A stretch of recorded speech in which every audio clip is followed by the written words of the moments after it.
Olá, eu sou o Nelson Volick, gerente de engenharia de produto da CIL, e eu vou apresentar para vocês o treinamento de condutores elétricos de baixa tensão. A história da CIL não começou com uma fábrica. A história da CIL começou com uma pequena loja de materiais elétricos lá na década de 50. Mas o fundador dessa loja, ele era um empreendedor. Ele montou a segunda, a terceira, a quarta, ele chegou a ter 7 grandes lojas de materiais elétricos, chamado na época de Lojas Elétrica Danúbio. Aí, em 1974, ele resolveu fabricar condutor elétrico para suas próprias lojas. Foi aí que nasceu a CIL Fios e Cabos Elétricos. Mas até hoje, a razão social da CIL é Elétrica Danúbio. Ela é a mesma empresa desde a década de 50. Ela é da mesma família desde a década de 50. E nos últimos anos, a CIL foi a indústria mais premiada no Brasil no segmento de fios e cabos elétricos. E o que a CIL produz? Condutores elétricos de baixa tensão. Pensando nesses condutores elétricos, quais são as principais matérias-primas isolantes? Primeiro nós temos o PVC, e a gente vai falar duas características do PVC, que é ser anti-chama. Ser anti-chama é opcional? Não. Ser anti-chama é obrigatório. Assim, em caso de incêndio, não vai haver propagação de incêndio pelo PVC do condutor elétrico, ou seja, o condutor elétrico não vai levar um incêndio de um ambiente para o outro, não vai levar um incêndio de um andar para o outro. Segunda característica para a gente falar do PVC é a sua máxima temperatura de operação, que é 70 graus. Essa temperatura não é a temperatura ambiente, é a máxima temperatura que o cobre pode esquentar. E é isso que limita a capacidade de condução de corrente de um cabo, é sua máxima temperatura de operação. Depois do PVC, nós temos o HEPR. O HEPR ele já tem uma temperatura de operação maior, que é 90 graus. Mas não é interessante trabalhar com um cabo aquecendo, mas ele pode. Se a gente trabalhar com cabo aquecendo, esse aquecimento também é pago na conta de energia. E isso vai deixar a conta mais cara. Só que a gente não está usando essa perda, ou melhor, esse aquecimento que a gente chama de perda elétrica. Depois do HEPR, nós temos um outro composto chamado poliolefina. Tecnicamente, o cabo isolado em poliolefina é chamado de cabo não halogenado. No caso da CIL, a gente deu o nome de cabo atoxil, ou seja, a gente tem a família atoxil, que é o cabo flexível atoxil 750 volts, o cabo flexível atoxil 1 kV. A diferença de uma poliolefina para o PVC é que o PVC, quando ele é queimado, ele gera muita fumaça e gases tóxicos. Ele é anti-chama, mas queima aonde pega a chama, ele solta muita fumaça e é tóxica. A poliolefina também é anti-chama, só que se ela for queimada no incêndio, ela emite pouca fumaça e não emite os gases tóxicos do PVC. E o cabo não halogenado, ele é obrigatório em locais de grande circulação e difíceis ou longas rotas de fuga, que é o caso dos hospitais, shopping center, estações de metrô. Agora vamos falar do condutor elétrico, que é o cobre. O cobre tem que ser cobre puro. O que é um cobre puro? É um cobre com no mínimo 99,9% de pureza. Pode ter mistura? Não. Por quê? Porque o cobre é um bom condutor elétrico. E quando a gente mistura outro metal no cobre, ele deixa de ser um bom condutor elétrico. Então, tem que ser cobre puro, senão estraga o cobre. Agora, o Hoje em dia tem dois grandes problemas no mercado, que é o cabo desbitolado, que é o cabo que vem menos cobre, ou o cabo que nem cobre é. São fios de alumínio com a cor do cobre, que na internet chamam de alucobre. O alucobre não é previsto na norma NBR 5410, que é a norma de instalações elétricas de baixa tensão. Na norma brasileira não existe o alucobre. Foi algo criado para baratear o produto. Mas o alucobre, ele conduz muito menos energia do que um cabo de cobre. Quando a gente fala de um cabo da CIA, um cabo flexível 750 volts usado dentro de eletroduto, o cabo da CIA, daqui a 30 anos, se instalado corretamente, daqui a 30 anos ele vai estar perfeito. Agora, um cabo desbitolado, ele vai ficar esquentando mais do que deveria, porque ele tem menor capacidade de condução de corrente, e além disso, na grande maioria das vezes, ele é feito com PVC de baixíssima qualidade. Então, daqui a poucos anos, ele vai estar ressecado. Aí, quando o PVC resseca, ele começa a trincar e ele gera fuga de corrente à terra, principalmente se tiver um pouco mais de umidade dentro do eletroduto, dentro da parede. Por isso que numa instalação antiga não dá para pôr o DR, o dispositivo diferencial residual, porque aquela instalação antiga ela já está muito ressecada e a somatória dessas fugas na instalação desarma o DR. Agora, isso é numa instalação antiga. Imagina numa instalação nova. Daqui a 4, 5 anos começa a desarmar o DR porque ressecou o PVC. Isso não tem sentido. Então, não vale a pena o desbitolado. E o alumínio cobreado tem uma situação ainda pior. O alumínio ele é incompatível com cobre. Quando a gente pensa numa instalação elétrica de baixa tensão, a gente só pode usar cobre. Então, o condutor elétrico é cobre, o disjuntor é cobre, o interruptor é cobre, as tomadas são cobre. Agora, quando a gente chega com um cabo de alucobre, que na verdade é alumínio, a gente vai ligar ele onde? No disjuntor, que é cobre. Então, aí alumínio com cobre gera uma corrosão, que é chamado corrosão galvânica, e ela é muito isolante. Então, essas conexões do cabo de alumínio cobreado com os disjuntores, em menos de 6 meses não vai ter contato elétrico. Mas isso não é só no disjuntor, é nas tomadas, nos interruptores. Então, a gente pode afirmar que uma instalação elétrica feita com cabo de alucobre não vai durar 6 meses. Então, é algo que passa longe de valer a pena. Agora vamos falar um pouquinho da necessidade da reforma da instalação elétrica. Por quê? Por causa das matérias-primas. Mas as matérias-primas não são as vilãs. É que é normal ter que reformar uma instalação antiga. Eu estou falando de uma instalação antiga da década de 70, década de 80. O PVC daquela época, ele era inferior ao PVC de hoje. Então, ele já está ressecado. E o cobre? O cobre, ele não envelheceu. Ah, mas ele está preto. Tranquilo, é só raspar, tirar o óxido e refazer a conexão. Não, aquele cobre de antigamente não é adequado para os dias de hoje, porque ele é fino. Não dá para usar o condutor elétrico de antigamente, porque antigamente o consumo elétrico era muito menor. Então, é necessário também reformar por causa do cobre. Primeiro, a gente precisa atualizar para NBR 5410 atual, que é a norma de instalação elétrica de baixa tensão.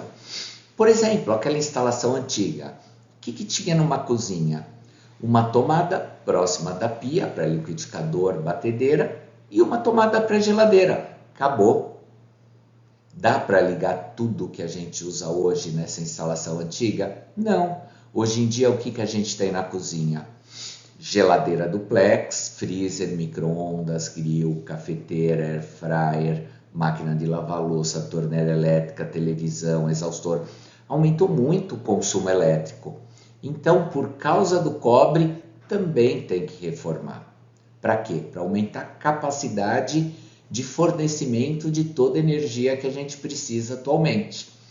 E para complicar a situação, hoje em dia as tomadas de um micro-ondas, de um forninho, de uma cafeteira, de uma air fryer é de 20 amperes, ou seja, consome mais energia elétrica do que os produtos no passado que vinham com plug de 10 amperes.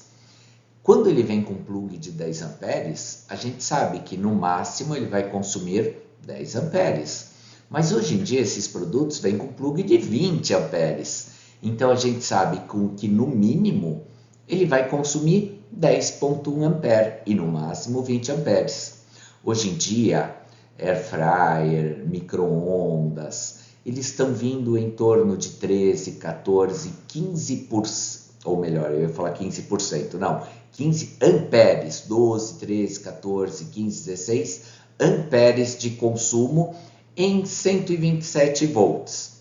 Então, é necessário uma reforma nessa instalação antiga para que a gente consiga ligar tudo isso sem gerar perdas elétricas. Então, quando a gente faz a reforma dessa instalação, que tem que ser baseada na norma brasileira, que é a NBR 5410, vai haver um menor consumo de energia elétrica devido à redução das perdas elétricas, ou seja, a redução da conta de energia, sem contar na redução dos riscos, que é o curto-circuito e o choque elétrico. Em muita instalação antiga, a gente tinha um circuito, 2 circuitos, 3 circuitos no máximo, alimentando a casa toda. Pode ser ainda infusível ou com 1, 2, 3 disjuntores. Hoje em dia, uma instalação elétrica ela tem muitos disjuntores. Por quê? Porque a norma de instalação ela pede que sejam separados em circuitos elétricos. Então a gente vai ter vários circuitos para tomada, vários circuitos elétricos para iluminação, cada um com o seu disjuntor. Aí vai ter o circuito do chuveiro, o circuito de uma torneira elétrica, assim por diante. Agora, a necessidade da reforma não é porque essa instalação antiga usou fio sólido. Mas o que era o fio sólido? Mas o que é o fio? O fio é aquele condutor antigo, com um único fio de cobre. O fio, também chamado de fio sólido, fio rígido, hoje em dia quase não se usa. No passado, a CIL produzia do 1,5 ao 10 milímetros quadrados, mas como está caindo em desuso, hoje a gente só produz o 6 e o 10 milímetros quadrados. Depois do fio, que é chamado por norma técnica de classe 1, que é a classe do condutor, tem também um parceiro, que é o classe 2, que é o cabo. O cabo é o que mais tem nome popular. A CIL chama o cabo de cabo rígido, mas no mercado aí pelo Brasil, a gente encontra como cabo sólido, cabo semiflexível, semirrígido, cabo 7 pernas, cabo 19 pernas, é tudo a mesma coisa, que é o cabo. Por que cabo 7 pernas? Porque ele é fabricado em 7 fios até o 35 milímetros quadrados. E por que 19 pernas? Porque nas seções 50, 70 e 95 milímetros quadrados, ele é formado por 19 fios. E o cabo, que é a classe 2, tem um outro parceiro, que é o que a gente mais usa na instalação elétrica, que é o cabo flexível, que é chamado de classe 4 ou classe 5. O cabo flexível ele é formado por muitos fios e fios finos. Quantos fios tem que ter dentro de um cabo flexível? A norma ela não define. mas existe uma relação. Se ele for classe 4, os fiozinhos lá dentro são um pouco mais grossos que no classe 5, que são um pouco mais finos. Quando a gente tem fios mais grossos, a gente tem uma quantidade de fios um pouco menor. Quando é classe 5, com fios mais finos, a gente tem uma quantidade de fios maior. Mas a quantidade de cobre, seja na classe 4 ou na classe 5, é a mesma.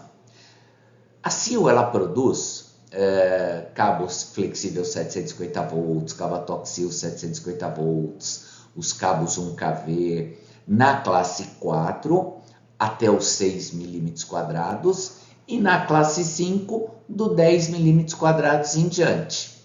Agora, um cabo CIL Flex PP 500 volts, cordão paralelo, cordão torcido, cabo atoxil solar, por norma, esses produtos são classe 5. Aí eles vão ter fios mais finos. Eu não acho que num cabo flexível 750 volts, fazer tudo na classe 5 é mais interessante. Por quê? Porque no 1,5, no 2,5, os fios na classe 5 ficam bem finos. Então, o risco do eletricista quebrar alguns fios na hora de decapar, ou muita gente chama de descascar a ponta, na hora que decapa, como o fio mais fino ele é um pouco mais frágil, então não é interessante que seja a classe 5. Pode ser classe 4 tranquilamente com essa vantagem de ter uma resistência física um pouco maior.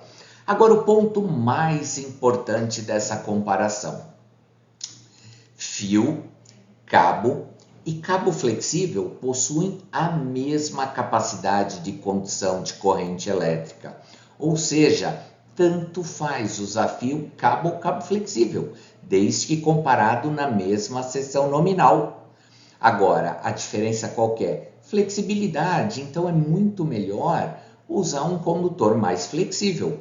Por isso que hoje em dia o que mais se produz, o que mais se utiliza no Brasil é cabo flexível. Agora o ponto mais polêmico. Como se mede a seção nominal? A seção nominal, que muita gente conhece como bitola ou tamanho do cabo, ele tem uma sequência. 1,5 milímetro quadrado, 2,5, 4, 6, 10, 16, 240, 300 milímetros quadrados. E como se mede isso? Primeiro, é importante a gente levar em consideração que a seção nominal não é a seção geométrica, a seção do cobre, a seção transversal do cabo. Por quê? Porque a seção nominal, por norma, ela é vinculada ao seu valor máximo de resistência elétrica, dado em ohm por quilômetro. Ou seja, a seção nominal não tem nada a ver com aquele cálculo que a gente faz no curso técnico, na faculdade, para definir qual é a seção nominal do cabo que a gente vai utilizar. Então, por norma, existe uma norma técnica que ela vai definir qual é a resistência elétrica máxima para cada seção nominal. E essa tabela de resistência elétrica, ela vem da IEC, que é um padrão internacional, que é a International Electrotechnical Commission. E no Brasil, a gente não adota a norma IEC, a gente adota a norma ABNT. Então, nós temos uma norma da ABNT, que é a NBR NEM 280, que é derivada dessa norma da IEC. E é nessa norma que a gente vai encontrar a resistência elétrica máxima de cada seção nominal.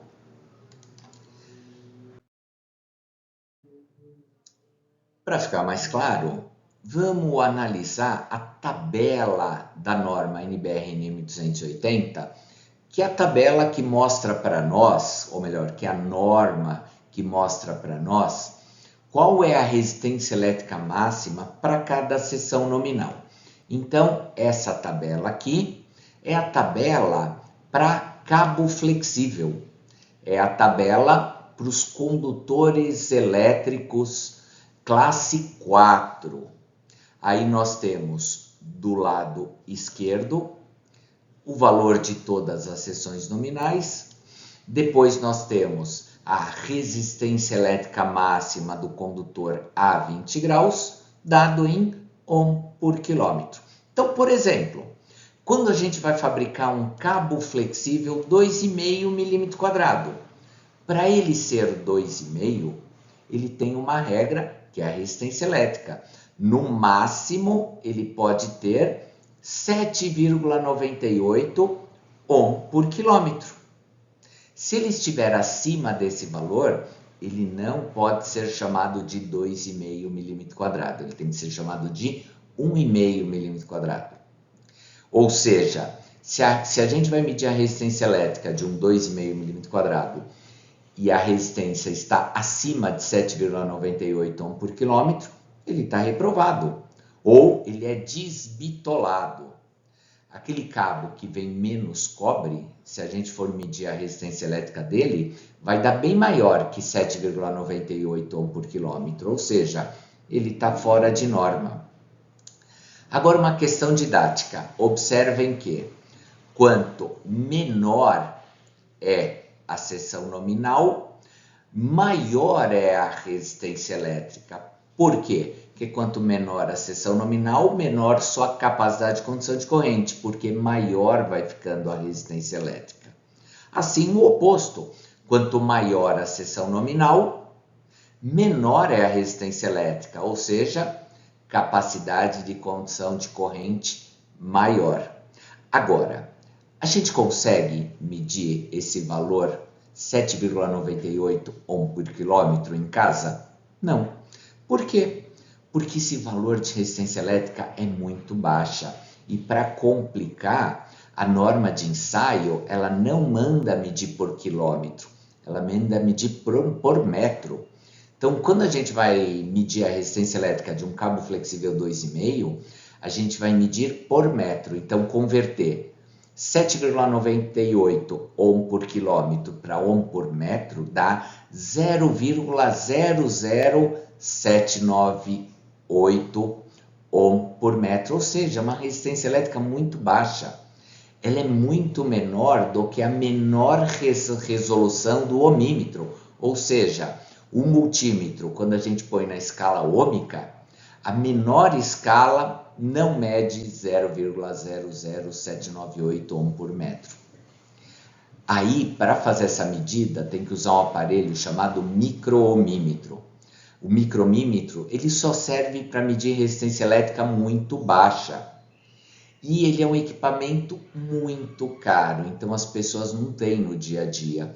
Então a gente tem que confiar na marca do produto que a gente está comprando. Agora que a gente já falou como se mede a seção nominal, vamos começar a falar sobre alguns produtos, os mais consumidos. Primeiro, cordão paralelo 300 volts, que é um cordão para virar extensão elétrica, rabicho de equipamentos elétricos. Cordão paralelo, a Sil produz sempre de 2 condutores, só que ele não tem capa. Então, ele não deve ser molhado, então é para uma extensão elétrica para o ambiente interno e sem o risco de pessoas ficarem pisando, tropeçando. Ah, mas se a extensão vai ser usada no ambiente externo, aí já não é o cordão paralelo. Ou melhor, se ele vai ser usado no ambiente externo, ele já não é o cordão paralelo, ele já é o cabo Silflex PP 500 volts. Também é para ser usado em extensão elétrica, em rabicho de equipamentos elétricos, só que ele tem capa. Como ele tem capa, ele pode ser molhado. Então, por exemplo, você vai fazer uma extensão elétrica para ligar um compressor de água para lavar o carro. Provavelmente vai molhar essa extensão. Aí já tem que ter capa. Então já é um cabo Silflex PP 500 volts. E um outro detalhe do cabo Silflex PP 500 volts é que ele é fabricado com 2, 3, 4 ou 5 condutores.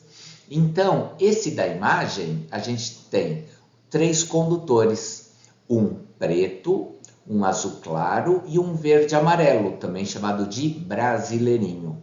O brasileirinho vai ser ligado no terra, o azul claro no neutro e o preto na fase. Mas, e se não tiver neutro? Então, o azul claro vai ser ligado também como fase. Agora, o produto mais produzido no Brasil é o cabo flexível 750 volts, que a CIL chama de cabo Flexil 750 volts. Por que ele é mais utilizado? Porque a gente faz a instalação elétrica de um prédio inteirinho com cabo flexível 750 volts. De uma casa, cabo flexível 750 volts. Porque na instalação elétrica brasileira, a gente tem os condutores dentro de eletroduto, embutido na parede de alvenaria. Então, a gente precisa de um cabo isolado, não precisa ter capa. Então, por isso que o 750 volts é o mais utilizado. Agora, se a gente está falando de uma instalação elétrica em local de grande circulação de pessoas e difíceis ou longas rotas de fuga, como é o caso de hospitais, shopping center, estações de metrô, aí já não é o cabo Flexil 750 volts, é o cabo flexível Atoxil 750 volts. É aquele cabo que, em vez de usar o PVC, usa a poliolefina, que é chamado de cabo não halogenado. Então, falou em cabo não halogenado, o cabo da CIL é o cabo Atoxil.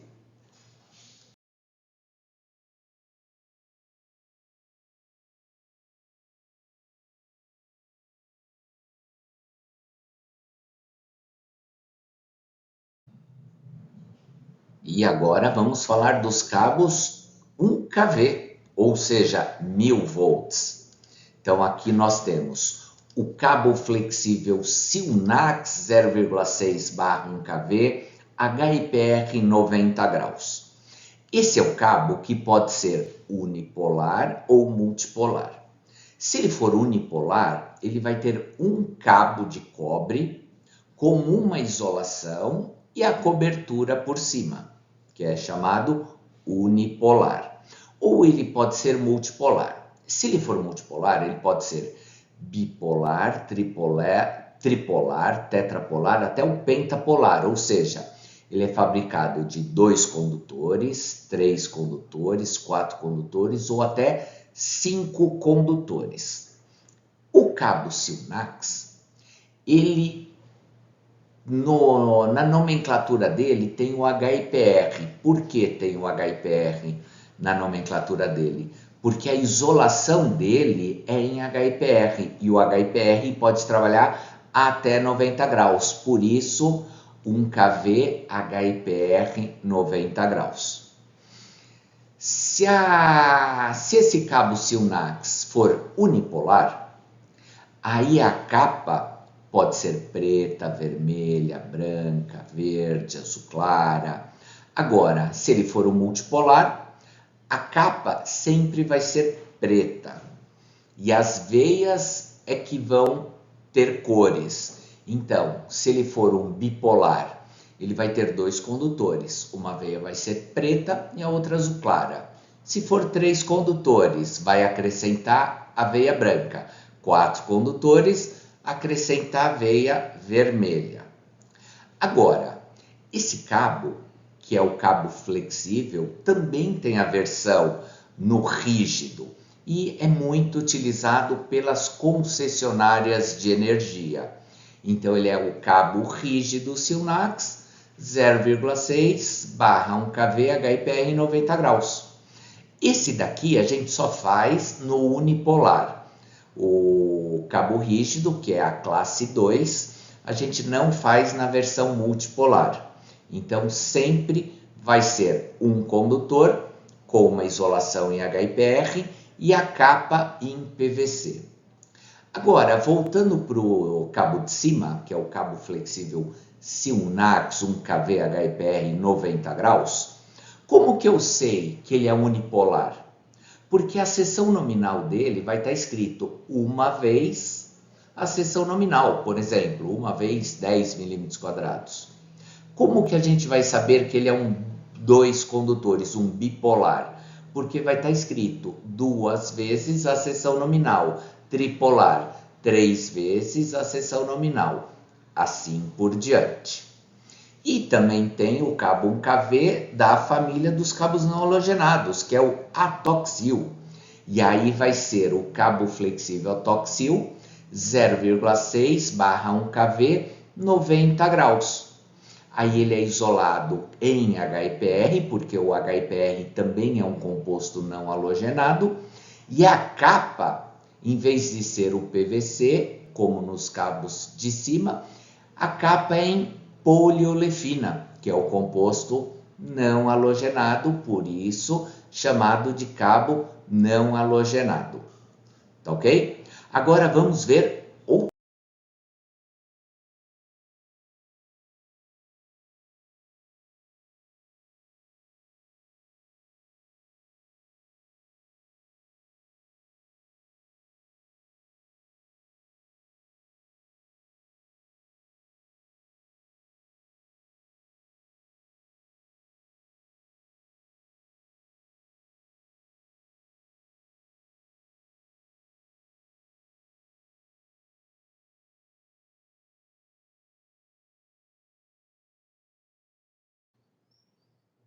Agora eu vou falar de um produto muito específico, que é o cabo atoxil solar. Esse cabo atoxil solar, ele é usado para a ligação dos módulos fotovoltaicos, que é os módulos das placas solares.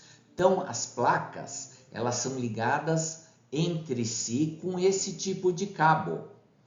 E esse cabo, ele tem que ser resistente à radiação UV, porque ele pode ficar exposto ao sol, e a expectativa de vida útil desse cabo, mesmo exposto ao sol, é de no mínimo 25 anos. E por que 25 anos? Porque a expectativa dos módulos solares é de 25 anos. A expectativa dos inversores solares também tem uma expectativa de vida útil de 25 anos. Então, o cabo tem que acompanhar todos esses equipamentos. O cabo atoxil solar, ele pode trabalhar a vida toda até 90 graus.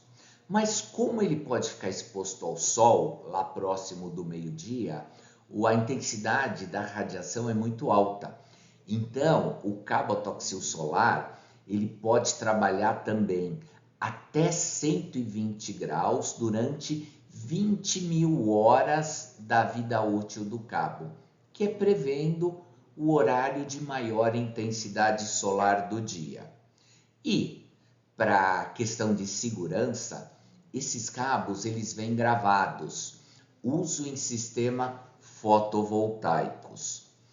E esse cabo ele é de cobre estanhado. Quando a gente olha por fora, a gente vê a cor do estanho, mas se a gente olhar a pontinha dele, a gente vê que ele tem a cor do cobre, porque ele é de cobre estanhado. E qual é o objetivo do estanho?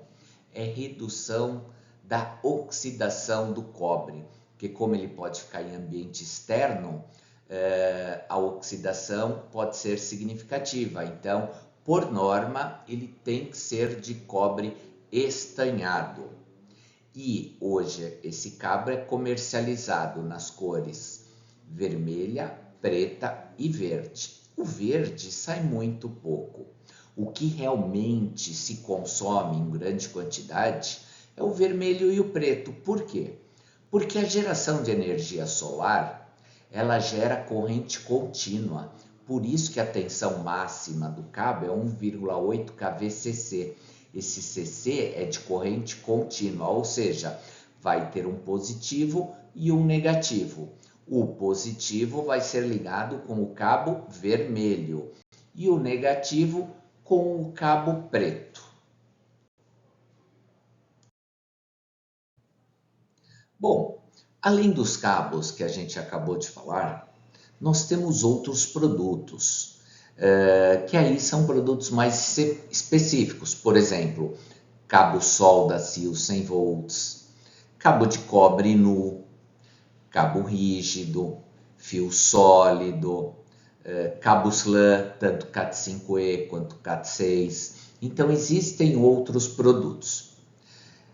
Então, agora, vamos falar um pouco sobre a norma de instalação elétrica brasileira, que é a NBR 5410. E o nome dela é Instalações Elétricas de Baixa Tensão.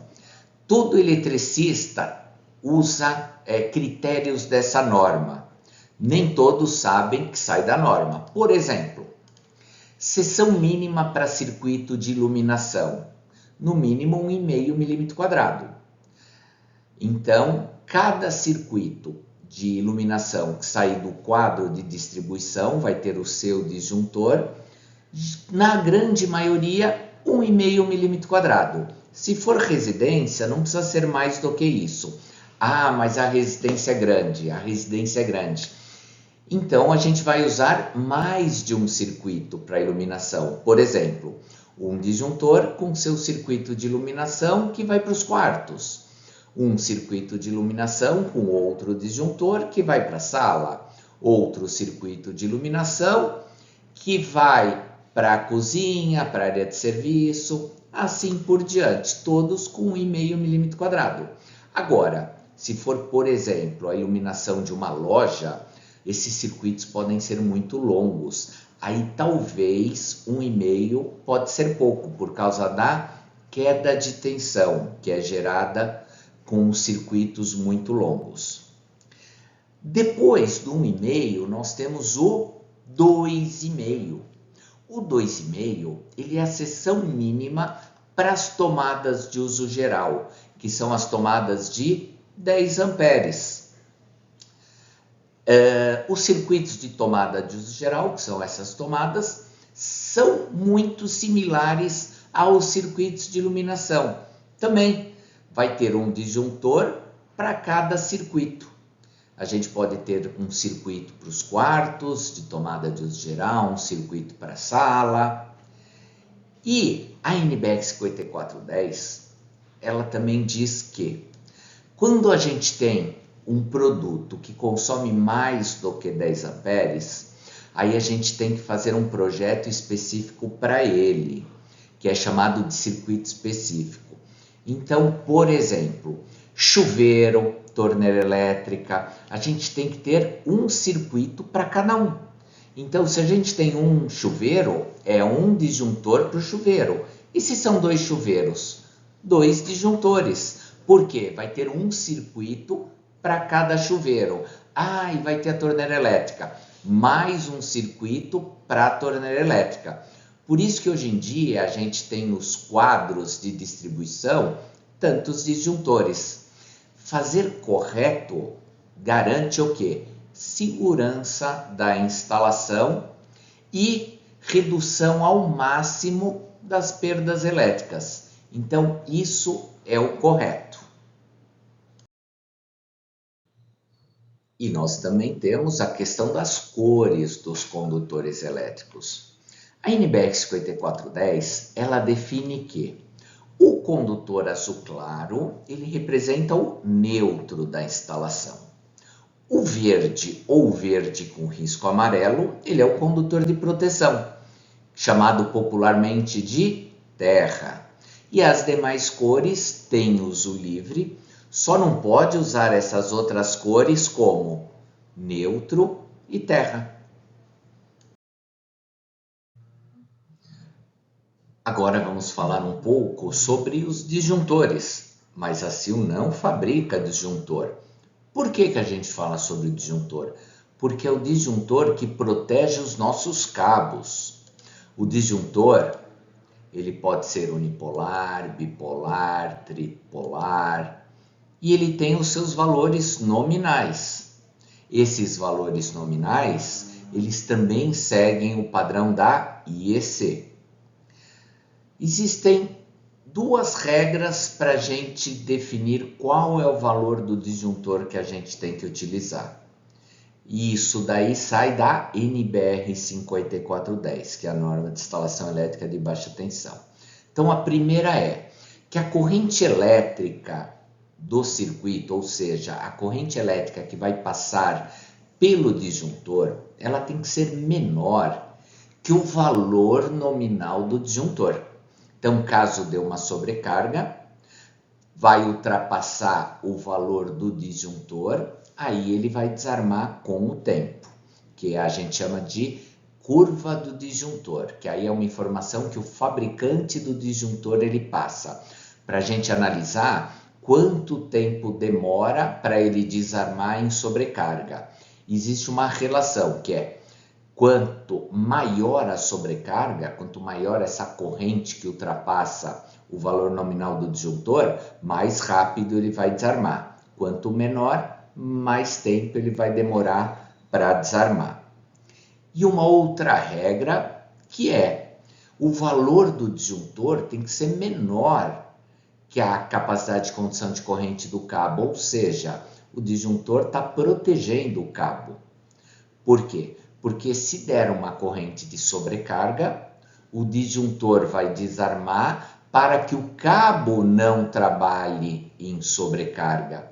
Ou seja, o disjuntor ele protege diretamente os cabos, os condutores elétricos. Mas, e quando a pessoa por conta própria está desarmando o disjuntor, ele vai lá e troca só o disjuntor por um de valor nominal maior. Muitas vezes, quando ele faz isso, ele coloca o valor do disjuntor maior que a capacidade de condução de corrente do cabo. Então, mesmo com consumo de energia maior, o disjuntor não vai desarmar e o cabo vai trabalhar em sobrecarga. Então, sempre que for mexer no disjuntor, de repente trocar por um maior, um valor nominal maior, tem que analisar também o cabo, que provavelmente também vai ter que colocar uma seção nominal maior. É o caso do chuveiro elétrico. Se você tem um chuveiro elétrico de pequena potência, aí você compra um chuveiro elétrico de alta potência, aí quando chegar no inverno, que o chuveiro estiver na máxima potência, vai começar a desarmar o disjuntor. Você tem que trocar só o disjuntor? Não, tem que trocar o disjuntor e o cabo. E por qual disjuntor e por qual cabo? Quem especifica isso é o fabricante do produto que você está ligando. Por exemplo, nesse caso, o fabricante do chuveiro. Poderia ser o fabricante de uma torneira elétrica, de uma secadora de roupa. Então, é o fabricante do produto que define qual é o disjuntor e qual é a seção nominal mínima para aquela ligação.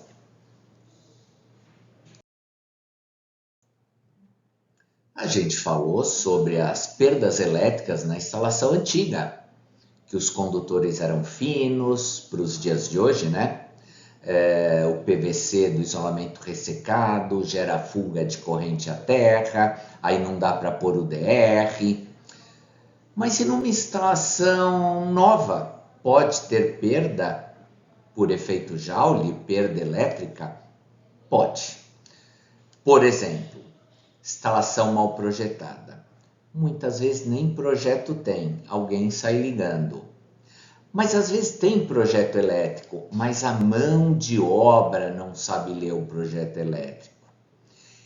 E o principal motivo das perdas elétricas atualmente numa instalação nova são os cabos fora de norma, que é o cabo desbitolado e o cabo de alumínio cobreado. Mesmo sendo uma instalação nova, vai continuar tendo perda elétrica. A conta de energia elétrica continua mais alta. Agora, para ficar mais claro sobre o cabo fora de norma, vamos ver o próximo slide. Agora, para ficar mais claro, Vamos falar sobre o produto desbitolado. Por o que a gente já viu hoje, vocês já entendem que essa amostra 1 é a amostra correta.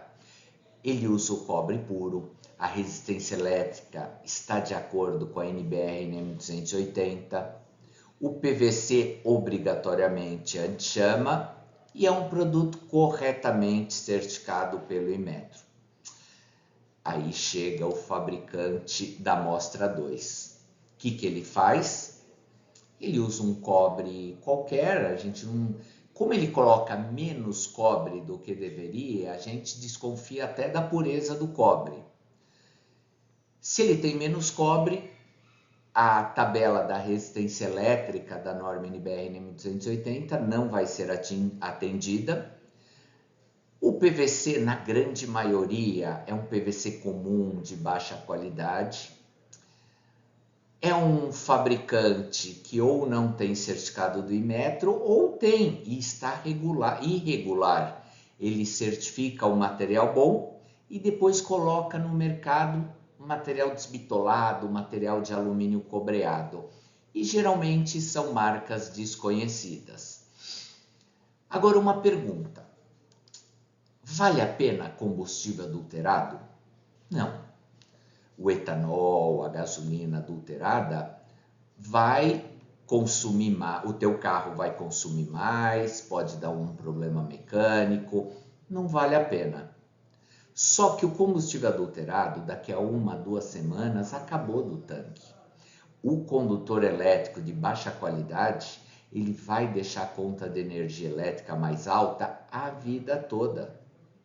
Além disso, se for um cabo desbitolado, daqui a poucos anos vai começar a fuga de corrente, vai começar a desarmar o DR. E se for alumínio cobreado, não vai durar nem 6 meses. Vale a pena economizar? Ou seja, cabo fora de norma é roubada, é pior que combustível adulterado no posto. Não vale a pena. Caso vocês queiram o conteúdo dessa apresentação, nós temos o app da Sil. É um aplicativo onde você encontra a apostila desse treinamento. Além da apostila desse treinamento, nós temos o catálogo eletrônico, vídeo institucional, um vídeo de um teste de sobrecarga. Então lá nós temos muita informação interessante. Esse app está disponível tanto na Google Play quanto na Apple Store e é um aplicativo gratuito. E para finalizar, aqui estão nossos canais de contato. sil.com.br, o nosso site, o app, como eu acabei de falar, o telefone do saque, o 0800 055 0008. Toda etiqueta de produto tem o número do saque da Sil. Qualquer dúvida técnica, sempre tem um engenheiro pronto para responder para vocês. Ou se vocês quiserem mandar um e-mail, tem esse endereço, engenhariaproduto@sil.com.br. A gente está sempre pronto a ajudar vocês. Até a próxima!